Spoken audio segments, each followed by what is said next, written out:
안녕하십니까? 물질 추출론. 예, 오늘이 마지막 강의네요. 14주차 강의 마지막. 3차 시에 해당되는 거죠. 14-3강에 해당이 되겠습니다. 우리가 지난번에 14-2강, 즉 2차 시에도 사실 원심 분리기를 갖다가 활용한 또 활용해서 이제 물질을 갖다 분리하는 과정에 어떻게 적용이 되는지 그와 관련된 내용들을 갖다 같이 이제 살펴봤어요. 오늘은 이제 마지막 시간이긴 하지만 원심 분리기가 실제 어떤 분야에서 어떻게 우리가 지금까지 원심 분리기를 크게 이제 활용하고자 하는 목적은 어떤 물질을 분리하고 정제하는 과정, 특히 앞에서도 제가 이제 설명을 했었지만, 예, 뭐 예를 들자면은 생물의 기능을 갖다 이용해서 특히 이제 미생물 같은 경우나 또는 효모라든가, 예, 이런 기능들을 이용을 해서 뭐 예를 들어서 배양을 한다라든가 또는 어떤 이제 발효를 한다라든가 이러한 생물 반응을 일으킨 다음에 그 다음에 이제 우리가 유용한 물질을 갖다 분리하고 정제하고 그러는 과정에서 보통 이제 첫 번째 단계로 예를 들자면 미생물이 이제 만들어낸 그런 이제 생성물하고를 분리하는 과정이라든가 또는 효모를 이용해서 만들어졌을 때 어떤 분리하는 과정이라든가 여러분들 뭐 잘 아시는 것처럼 효모를 이용하는 방법은 맥주도 효모를 이용하는 거고요. 그렇죠? 맥주 효모. 그 다음에 또 와인도 마찬가지 효모를 이용하는 방법이잖아요.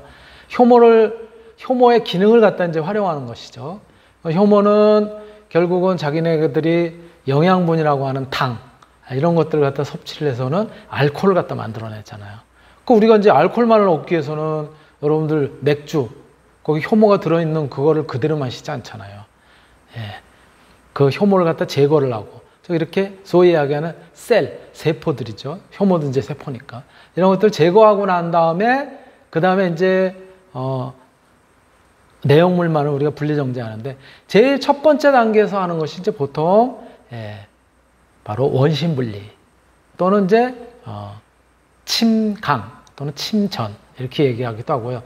원심 분리로 하는 경우도 있지만 또 앞에서 우리가 이제 배워왔듯이 이제 여과 이런 과정들이 보통 이제 그 앞 단계에서 이런 전철이라든가 이런 형태로 이제 분리를 하는 공정으로 이제 널리 사용이 되고 있는 것이죠. 그런 측면에서는 원심 분리 같은 경우는 특히 세포라든가 이런 것들을 분리하는데 이제 널리 활용이 되고 있는 그런 공정이다라고 이제 말씀을 드렸고 그러한 사례들 또 그와 관련된 어떤 먼저 장치적인 특성이라든가 분리하는 방법이라든가 종류라든가 이런 것들 이제 우리가 앞에서 살펴봤었어요. 그렇죠? 예.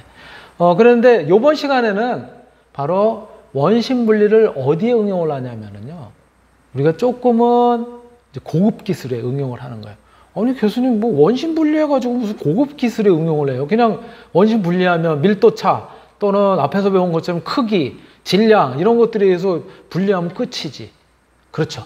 원리는 그런데 그 원리를 조금 더 우리가 아주 세밀한 고급 기술에 응용을 할 수가 있다는 거예요. 바로 그러한 고급 기술을 응용해서 무엇을 갖다가 이제 밝혀냈냐면 DNA의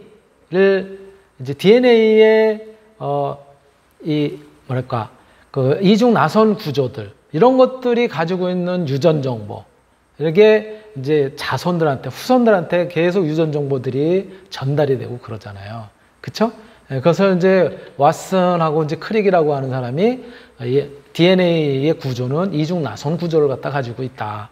그리고 그것들이 유전 또는 전달 뭐 이렇게 이제 또 복사 뭐 이런 것들을 이제 통해서 그래서 이제 후손에게 전달이 된다. 뭐 이렇게 이제 얘기를 했었잖아요. 그런데 바로 그러한 과정에 DNA가 그러면 이 정보를 갖다 복제하고 그러는데 어떠한 방식으로 복제를 하냐. 요것들을 갖다 이제 해결하는데 바로 이 원심 분리기를 썼다는 거예요.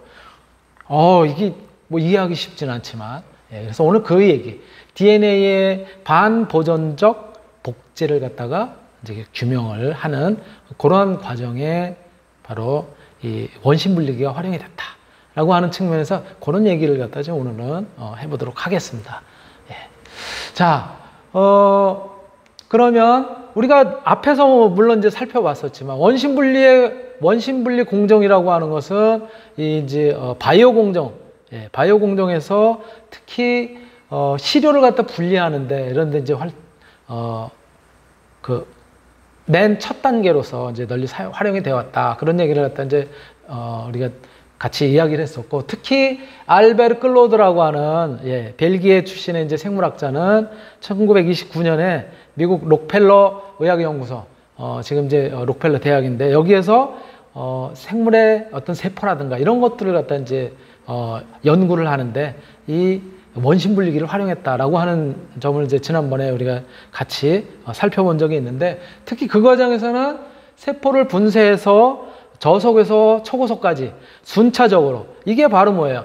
편차 원심 분리잖아요.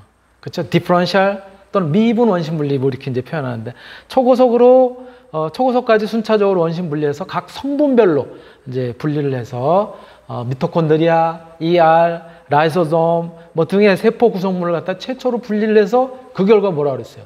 예, 1974년에 노벨 생리의학상까지 받았다고 했어요. 누가? 이 아저씨가. 예, 이분이에요. 이분이 알베르 클로드라고 하는 분인데, 예. 그런데 이분이 이렇게 세포를 갖다가 분쇄를 한 다음에, 그 다음에 이제 저속에서부터 초고속까지 아까 우리가 살펴봤었던 이제 편차 원심 분리, 그런 방식인 것이죠. 그렇죠? 저렇게 처음에 혼합물이 있었던 이제 아주 이렇게 분쇄를 하더라도 거기에 여러 가지가 있을 거 아니에요. 미토콘드리아도 들어있고, 핵도 들어있고, 또 리소솜도 들어있고, 그렇죠? 뭐 세포질도 들어있고, 뭐 여러 가지가 있을 거 아니에요. 예, 단백질도 들어있고. 예, 그렇게 섞여 있는 것을 갖다가 저속에서 원심 분리했더니 입자가 제일 큰 뭐가 빠져나간다? 핵이 빠져나간다. 예, 그게 이제 중력 가속도의 1500배 정도로 했더니 이제 침전하는 과정에서, 예, 깨지지 않은 세포라든가 세포 핵들이 이제 분리가 된 거죠. 이렇게 침전이 돼서. 그래서 이제 제거하고. 그 다음에 이제 나머지를 가지고 다시 한번 중력 가속도 2000배로 했더니 이번에는 조금 이제 그거보다 핵보다 작은 입자들, 세포의 소기관들이 저렇게 침전이 되더라는 거예요. 그리고 그거보다 더 높여서, 예, 18,000, 중력 가속도의 18,000배 정도로, 예, 그렇게 이제 원심력을 갖다 이제 적용을 시켜서, 그래서 이제 분리를 했더니 이번에는 더 작은 이제 세포 구성물들, 이런 것들이 이제 분리가 됐고, 그리고 18,000 중력 가속도보다 그거 이상의 중력 가속도로 이제 회전을 시켰더니 이번에는 이제 침전되지 않는, 마지막으로 남는 단백질을 갖다가 이제 분리를 할 수 있었다라고 하는 것이 우리가 이제 지난번에 배웠었던 거 아니에요. 근데 이러한 기법을, 원심 분리의 기법을 누가? 예, 바로 저기 메셀슨, 그리고 예, 스탈, 메셀슨과 이제 스탈이라고 하는 요 학자가 바로 DNA는 어떻게 복제를 하는 건지, 이게 DNA가 왓슨하고 크릭이라고 하는 사람이 이중 나선 구조를 가지고 있고, 그리고 그것을 복제한다는 것까지는 밝혔어요. 근데 어떻게 복제를 하는지를 알 수가 없는 거예요. 바로 이 DNA 복제에 대한 그런 이제 실험을 갖다 이제 하는데, 왓슨하고 크릭은 뭐라고 얘기를 했냐면은, 예, DNA를 복제하는 과정에서 원래 있었던 나선형의 두 가닥이 분리가 되면서, 예, 그러면서 부분적으로 이렇게 이제 복제를 할 것이다. 그래서 반보존적인 그런 형태. 즉, 원래 가지고 있던 유전 정보를 똑같이 하거나 이러지 않고 뭔가 다른 형태로 그것을 갖다 이제 이렇게 복제를 해낼 것이다. 라고 했는데, 그것까지는 좋아요. 그럼 어떻게 복제를 하느냐. 예. 반보존적인 모델은 DNA가 이중 나선 구조로 되어 있으니까 이게 갈라져 가지고 하나씩 떨어져서 갈라진 다음에 그 다음에 거기에 대응해서 이렇게 복제가 될 것이다 라고 이제 본 거예요.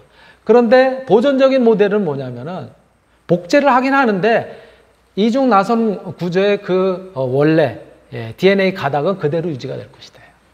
그래서 그대로 유지가 되는 상태에서 그거에 대응해서 뭔가 생길 것이다. 이렇게 원래 유지가 되고 저렇게 새로 생기는 그런 방식일 것이다 라고 이제 생각을 한 거예요. 요런, 그러니까 첫 번째 경우에 저렇게 갈라지면서 또 다른 것이 붙으면서 복제가 될 것이다. 라고 하는 반은 보존이 되고, 그 다음에 반은 이제, 복제가 되는. 그래서 저는 반보존적인 모델이 있을 수 있고, 두 번째는, 원래 DNA 이중 나선 구조는 깨지지 않고 그대로 존재를 하면서, 그러면서 뭔가 거기에 상응하는 그런 복제가 있을 것이다. 라고 하는 것이 보존적인 모델이에요. 원래 그 구조를 그대로 가지고 있을 거 아니에요. 그쵸? 그 다음에 세 번째가 뭐냐면 분산적 모델이에요. 저렇게 가닥이 두 가닥으로 이렇게 나누어지면서 그러면서 따로따로 어떤 복제의 그런 그 형태로 진행이 되는 것이 아니라 원래 있었던 두 가닥이 거기에 이렇게 특이하게 두 가닥이 아니라 여러 가닥으로 잘리면서 그러면서 거기에 따라서 맞춰서 이제 복제가 될 것이다. 이렇게 세 가지 유형을 갖다가, 즉, 세 가지 유형을 갖다가 이제 생각을 한 거예요. 이거를 근데 어떻게 증명을 하냐고, 이게. 그 중에 어떤 게 맞는 건지를 어떻게 아냐고요. 그랬는데, 바로 이, 메셀슨하고 스탈이라고 하는 사람은, 요거는, 한번 잘 고민을 해봤더니 뭔가 방법을 찾을 수 있을 것 같아. 그래가지고 이 사람들이, 방법을 이제 찾아낸 게. 자, 첫 번째 반보존적인 모델이라고 하면은 저렇게 두 가닥이 갈라지면서 거기에 따라서 복제를 하니까 저렇게 첫 번째, 이제 원래 모세포예요, 저게. 그쵸? 그거에 따라서 이제 아들 세포인 거죠, 저게. 아들이라고 그래야 되나? 일대, 자손의 세포인데요. 저거 두 개가 분리가 되면서 나오니까는 저렇게 가닥에 따라서 복제가 되는 형태. 그 다음에는 그거에 또 아들이 될 때는 어떻게 될까요? 예, 저렇게, 저 가닥이, 파란 가닥은 파란 가닥으로 가지만 지금 빨간 가닥이었었던 것이 복제가 다른 걸로, 이제 파란 걸로 복제가 된 거잖아요. 저런 형태로 갈 거라는 거죠. 그래서 이러한 유형을 갖다 띌 거라는 거예요. 보존적으로 간다면 어떻게 되겠어요? 원래 있던 거 그대로 있다고 그랬잖아요. 원래 있던 거 그대로 있고, 그리고 또, 그거를 갖다 똑같이 그에 대응하는 뭔가를 갖다 이제 이렇게 만들어낼 거라 그래서 저렇게 이중나선 구조지만 저렇게 이제 나갈 거란 말. 그러면은 원래 있던 것이 아닌 저 녀석은 지가 이제 복제를 하고 저렇게 갈 거고 원래 있던 녀석은 그거에 대응되는 걸로 갈 거니까는 달라지겠죠, 이렇게 패턴이. 그쵸? 그리고 분산적이라면 어떻게 되겠어? 이렇게 분산이 된 상태에서 계속 분산으로 이렇게 다른 형태로 갈 거란 말이에요. 첫 번째, 두 번째, 이렇게 다른 형태로 계속 이제 갈 거란 말이죠. 이러한 형태로 이제 갈 것이다. 예. 라고 이렇게 이제 세 개의 가설을 세웠어요. 어떤 형태로 갈까를 이제 연구하는 과정에서 굉장히 고민을 한 거예요. 예. 그 고민을 하면서 어떻게 고민을 했냐면 이렇게 고민한 거예요. 예. 메셀슨하고 스탈이라고 하는 사람이 저기 첫 번째 있는 것이 반보존적이에요. 그렇죠? 예. 두 번째 있는 것이 원래 보존. 세 번째 있는 것이 분산 모델이에요. 그랬는데 이 사람 이제 생각을 한 거예요. 대장균을 갖다 이용을 해서 대장균의 DNA를 갖다 이제 분석을 하려고, 그걸 통해서 이제 분석을 하려고 했어요. 그랬는데 대장균을 어디서 배양을 했냐면은 질소가 원자량이 15. 질소는 여러분들이 알고 있는 질소는 보통 어떻게 돼 있어요?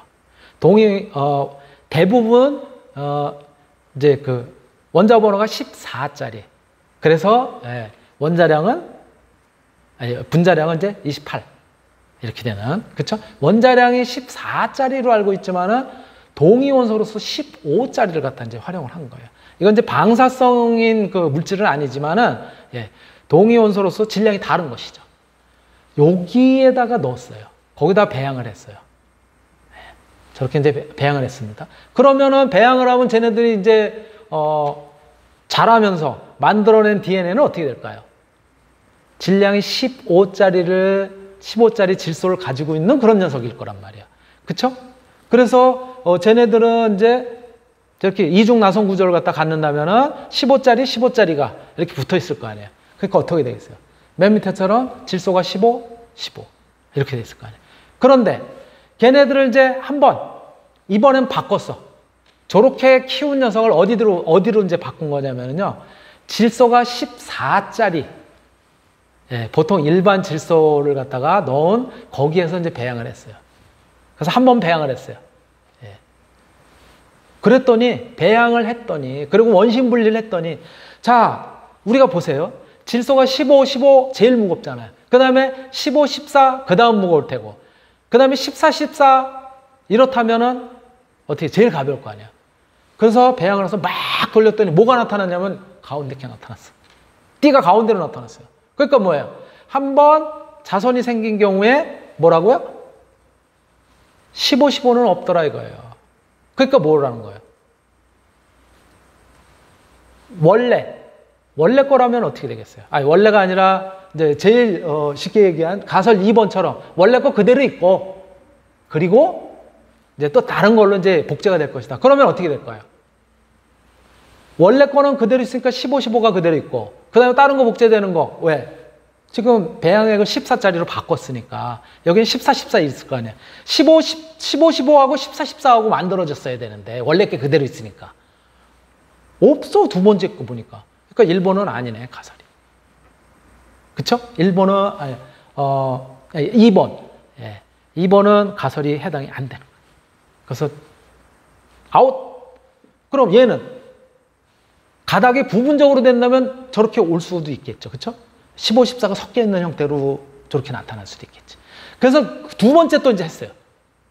걔네들 다시 또 질소가 14짜리를 이제 했어요. 그랬더니 띠가 어떻게 됐냐면 이번에는 가운데하고 위에가 나타났어요. 14, 14짜리하고 15, 14짜리하고 있더라 이거예요. 그럼 뭐예요? 그러면 2번만 나타나야 되는데 그렇지 않으니까 3번도 아니라는 거예요. 3번이 있다면은 저 14, 14짜리는 이제 나타나지 않았어야 되는데 그쵸?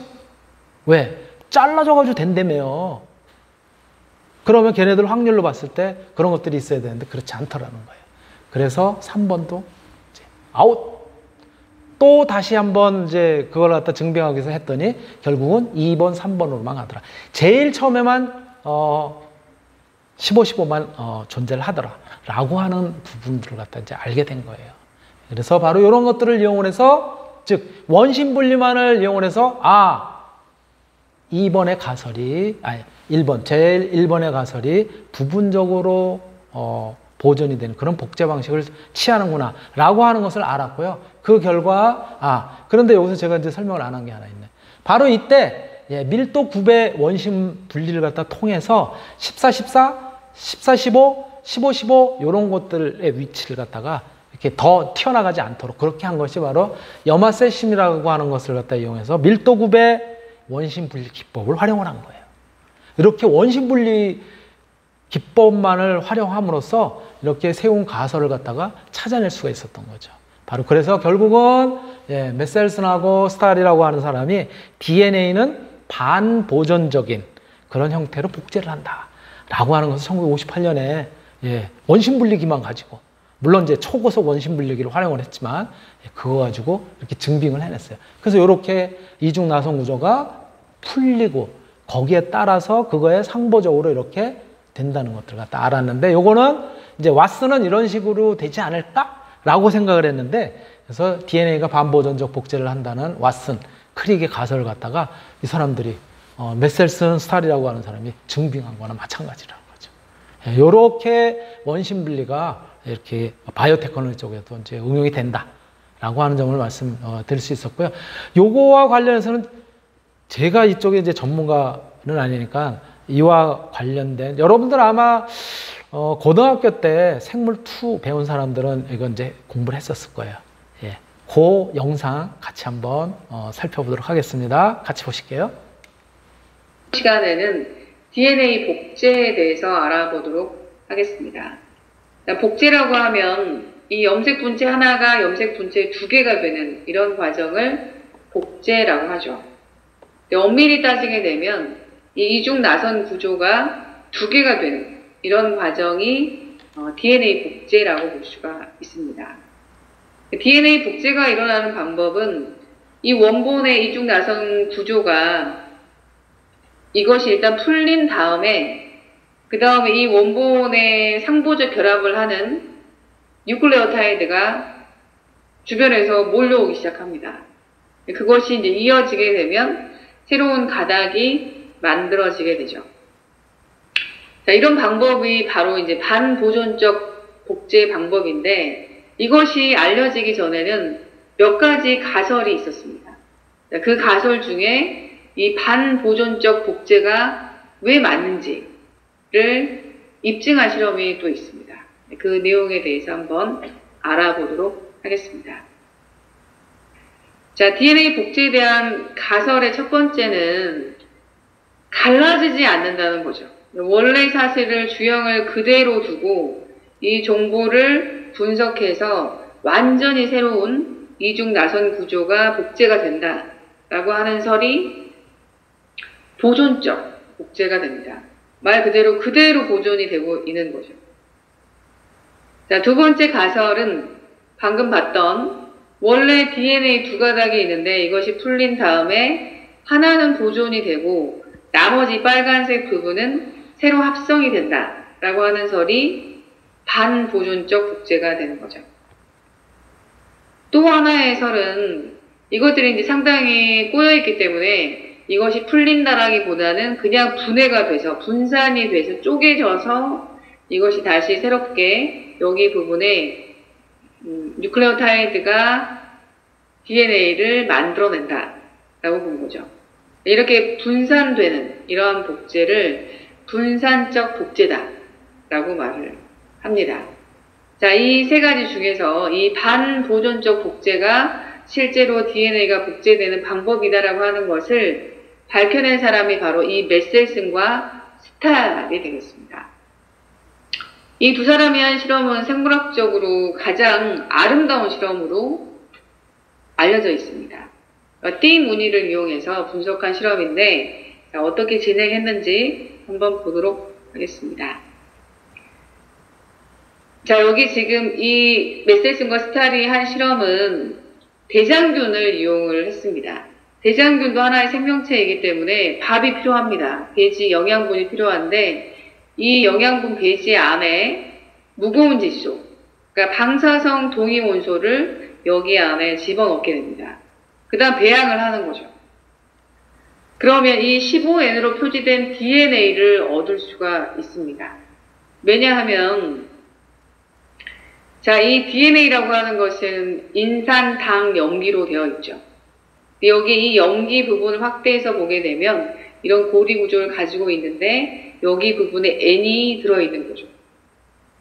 그래서 이 주변에 있는 그 배지 안의 양분을 흡수를 해서 이 DNA를 만들어내기 때문에 이것들이 분열을 할 때 주변에 있는 양분을 이용해서 15N, 14N짜리를 만들어내게 된다라고 볼 수 있겠죠. 그래서 이 실험에서 보게 되면 이 지금 배지 안에 15N을 집어넣기 때문에 여기에 이 대장균이 가지고 있는 DNA는 결과적으로는 15N을 가지고 있는 DNA를 갖게 되겠죠. 그래서 여기 이 지금 첫 번째 과정에서는 이 15N으로만 표시된 DNA를 가지고 있는 대장균을 얻은 다음에 그 DNA를 추출해서 원심 분리기에 돌리게 됩니다. 그러니까 순수하게 15N짜리만 있는지를 알아보는 거죠. 실제로 이제 이렇게 15N, 15N인 상태의 대장균이라면, 자, 이것들이 이제 분열을 하겠죠. 그럼 이게 지금 이 어버이 세대에서는 모조리 다 요 가닥도 15N인 상태이고, 이 가닥도 15N인 상태겠죠. 여기도 마찬가지로 모든 게 다 15N, 15N, 15N, 15N, 15N, 15N이 되겠죠. 그래서 이것을 원심 분리기에 돌리게 되면, 자, 이 무게에 따라서 이 층이 형성이 된다라고 볼 수 있는데, 어버이 세대에서는 15N, 15N에서만 T가 형성이 되겠죠. 15N, 14N인 경우, 14N, 14N인 경우는 나오지가 않습니다. 지금 15N인 상태의 대장균만 추출을 해서 이것을 원심 분리기에 돌렸기 때문에 여기 하층 부분에만 15N, 15N 부분에만 층이 나타난다라고 볼 수가 있겠습니다. 이게 이제 어버이 세대에서 볼 수 있는 현상인데, 자, 이 대장균을 가지고 다시 한번 분열을 시키게 됩니다. 1세대의 이 대장균을 얻게 되는 거죠. 그런데 이번에는 이 배지 안에 15N이 아니라 14N인 상태로 배지를 옮깁니다. 그러면 이제 그 다음에는 14N을 가지고 DNA를 만들어내겠죠. 자, 이 DNA 어떻게 만들어내는지를 알아내기 위해서 일단 DNA를 다시 추출을 하게 되고 원심 분리를 시키게 됩니다. 자, 14N인 상태로 일단 15N인 상태의 대장기를 옮긴다면 이것들이 이제 분열을 하겠죠. 자, 하나만 가져왔다고 가정해 보겠습니다. 물론 하나만 가져오는 건 아니고 비율적인 부분인데, 자, 스타트 부분이 이제 하나로 잡았을 때, 자, 1세대인 경우는 2개가 되겠죠. 자, 어떻게 분열이 됐는지는 알 수 없으나, 자, 이 G1을 분석을 해봤더니만, 어디에만 띠가 나타났냐면, 15N, 14N에만 띠가 나타났어요.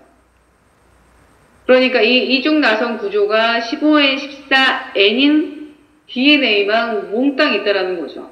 다른 것들은 존재하지 않았다라고 하는 것을 보여주는 D가 되겠습니다.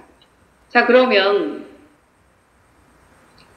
자, 여기에 지금 1세대에서 15N, 14N만의 띠를 나타낼 수 있는 것은 어떤 것이 될 수 있을까요? 자, 이 보존적 복제의 경우에는 여기가 15N, 여기도 15N이 되죠. 여기가 14N, 14N이 되겠죠. 그러니까 이게 맞다면 여기에서 띠는 어떻게 만들어지냐면 15N, 15N, 여기 하층에 하나, 그 다음에 14N, 14N이니까 상층에 이렇게 띠가 또 하나 생기겠죠. 중간에 생길 수가 없는 거죠. 그러니까 이것은 잘못된 것을 이 1세대에서 알아낼 수 있습니다. 반면에 여기에 이제 15N, 14N인데 이것도 15N, 14N이죠.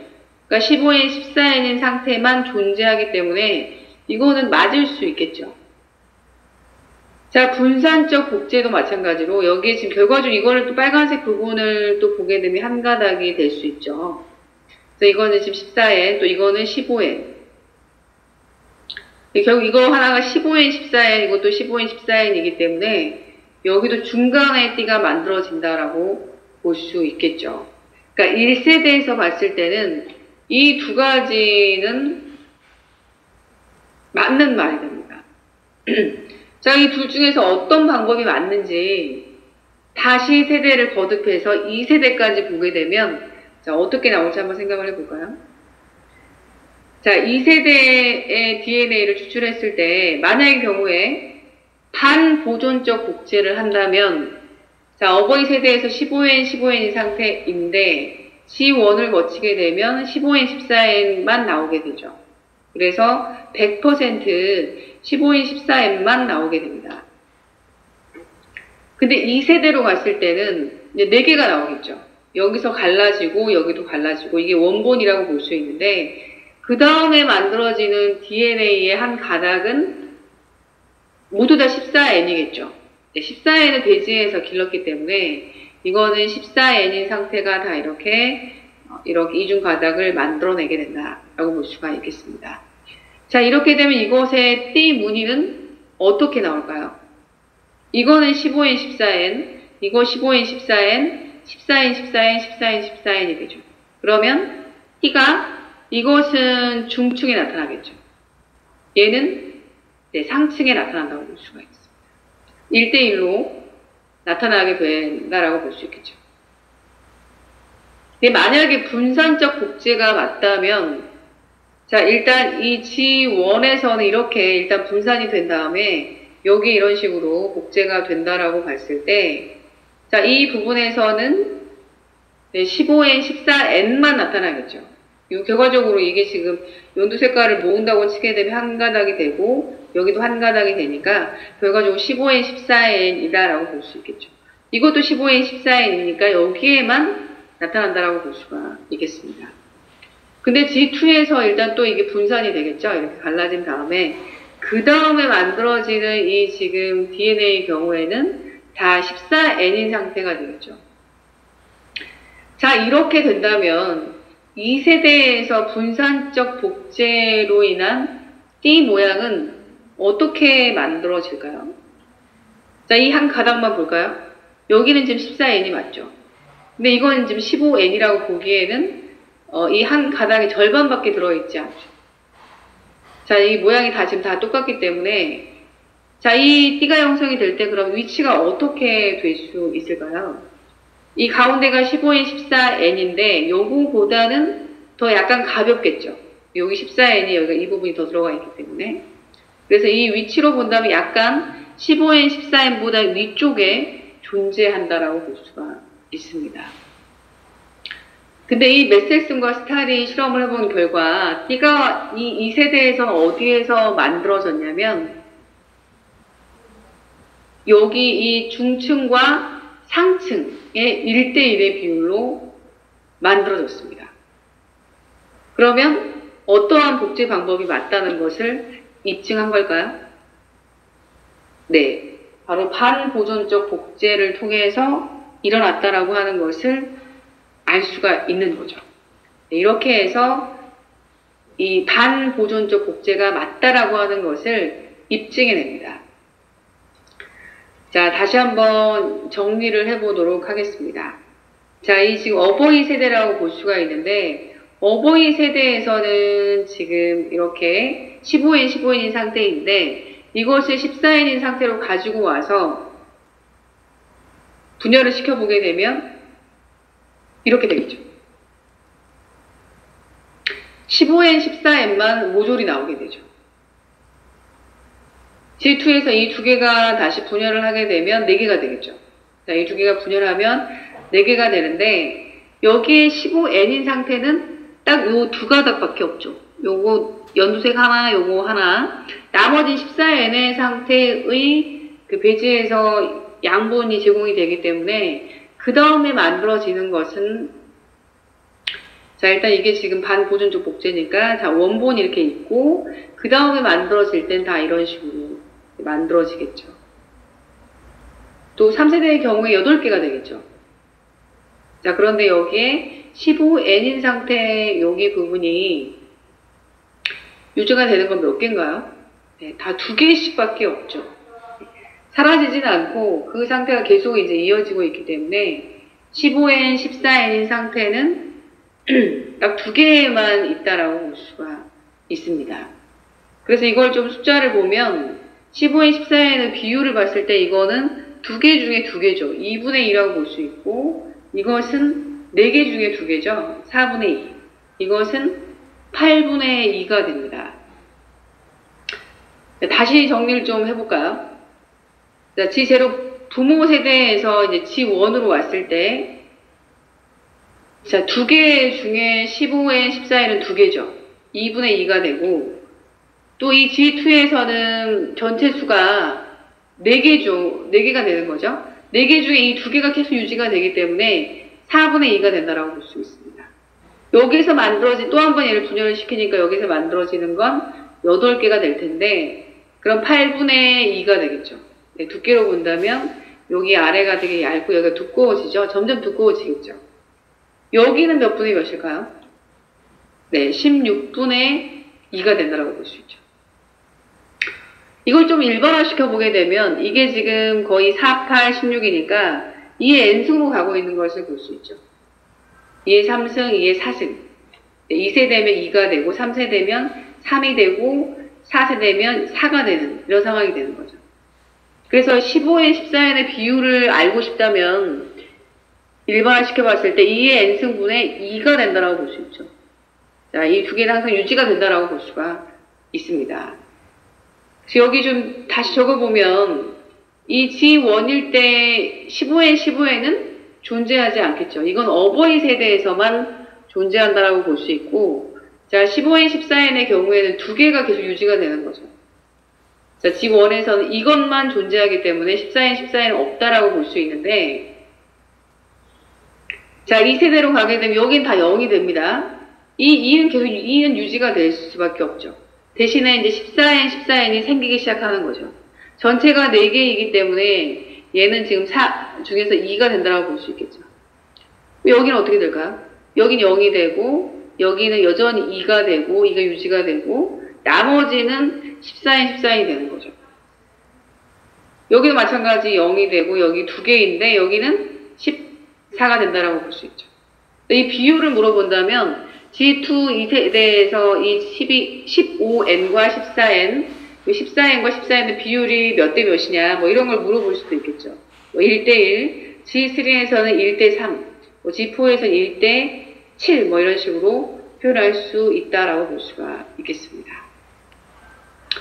자, 문제를 좀 보자면, 자, 이렇게 지금 15N인 상태가 들어있고 14N으로 옮긴 거죠. 부모 세대가 있고 1세대, 2세대, 3세대가 된다라고 볼 수 있죠. 1세대의 경우에는 2n분의 1 하게 되면 15n, 14n의 비율이 나온다라고 했죠. 자, 1세대의 경우에서는 하층, 그러니까 15n, 15n이 존재할까요? 자, 15n, 15n은 부모 세대에서만 존재하게 되죠.